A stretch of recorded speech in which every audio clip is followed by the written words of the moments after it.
ये नई बिल्डिंग का प्रोजेक्ट गिल कंस्ट्रक्शन का बहुत बड़ा सपना था जो अब तक मुकम्मल नहीं हुआ। Why? दादाजी, I feel like क्योंकि हमारी कंपनी के सबसे बड़े प्रोजेक्ट को तुमसे वापस लिया जा रहा है और साथ ही अब तुम इस फैमिली बिजनेस से अलग रहोगे। तुम्हारा अब गिल कंस्ट्रक्शन से कोई वास्ता नहीं होगा।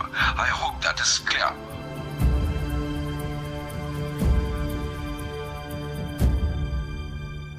अब ये सब जो कुछ भी है मेरी सरदर्दी है और ये सब मैं खुद ही हैंडल कर लूंगी।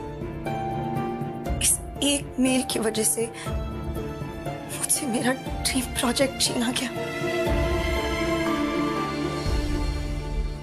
दादाजी ने कहा है कि वो मुझसे प्रोजेक्ट वापस ले रहे हैं और सिर्फ यही नहीं, मुझे कंपनी से भी बाहर किया जा रहा है। मगर ऐसा कैसे हो सकता है? एक प्रोजेक्ट की वजह से कोई भी किसी को कंपनी से कैसे निकाल सकता है? और अगर अप्रूवल नहीं मिला, इसमें आपकी क्या गलती है? मैंने कहा ना कि मैं ये सब खुद हैंडल कर लूंगी।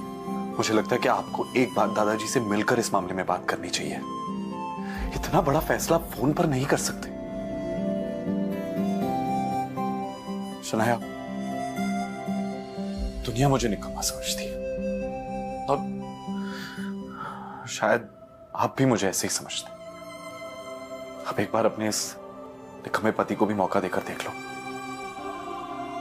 ओह, तो आप अपने आप को बड़ा तीसमार खान समझते हैं ना?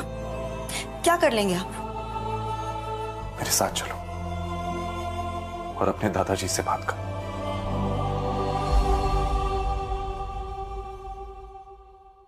चलो। कुछ ही देर में वो दोनों शनाया के दादाजी आनंद गिल के ऑफिस में थे। शनाया, आनंद, सिट डाउन।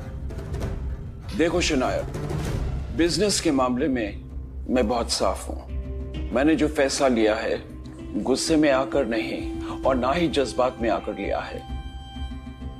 ये नई बिल्डिंग का प्रोजेक्ट गिल कंस्ट्रक्शन का बहुत बड़ा सपना था जो अब तक मुकम्मल नहीं हुआ। Why? दादाजी, I feel like क्योंकि तुमसे ये काम नहीं हो पा रहा। मैंने ये प्रोजेक्ट तुम्हारे कजन शौर्य को दे दिया है। आज से वो इस प्रोजेक्ट को हैंडल करेगा। तुम घर पर बैठकर आराम करो। पर दादाजी, ये प्रोजेक्ट मेरा सपना है दादाजी। मुझे नहीं पता क्या कमी रह गई जो हमें अप्रूवल्स नहीं मिले, बट आई प्रॉमिस यू किसी भी हाल में मैं अप्रूवल्स लेके रहूंगी। दादाजी प्लीज शौर्या को ये प्रोजेक्ट देने से पहले मुझे एक आखिरी मौका दीजिए प्लीज दादाजी। ठीक है, मगर ये काम आज ही होना चाहिए। I hope I am clear on that. जी दादाजी, एब्सोल्युटली।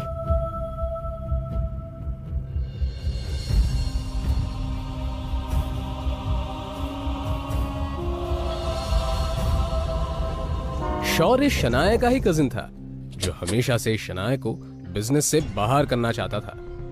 उसकी हसरत थी कि एक दिन वो इस बिजनेस एम्पायर को हासिल कर ले और इसके लिए शनाया को वो हर हाल में पीछे छोड़ना चाहता था।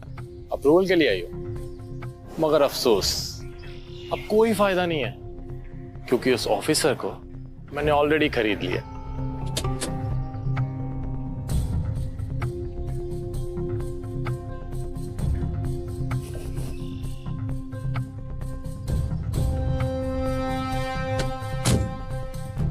लाइफ पे तो बड़ी मस्ती कर रहे थे। मिस्टर सक्सेना,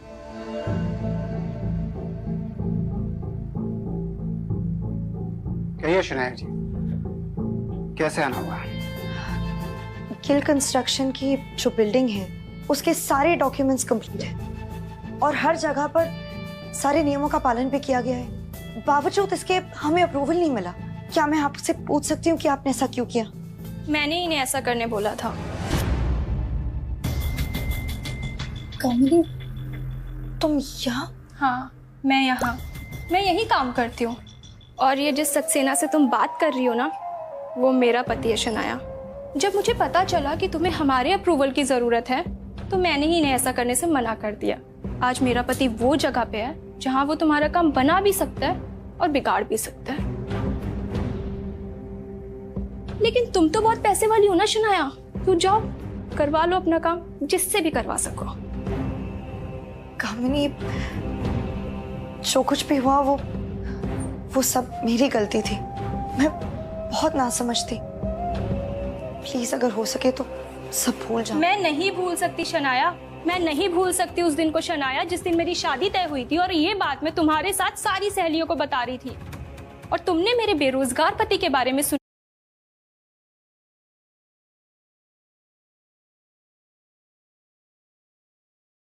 उनके सबके सामने उसका मजाक उड़ाया था और मेरा भी मजाक उड़ाया था।